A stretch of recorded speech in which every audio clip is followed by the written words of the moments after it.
We're going to go visit Nicholas Varney.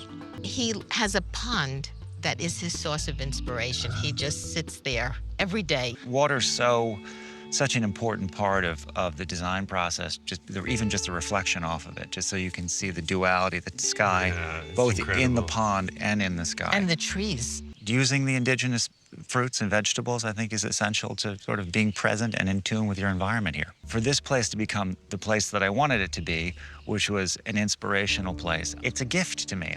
The lesson I learned in this garden, this wonderful mixture and juxtaposition of order and chaos.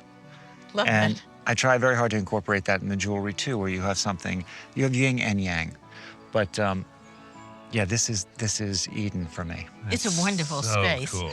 Connecting to organic material is everything. It's a completely different energy.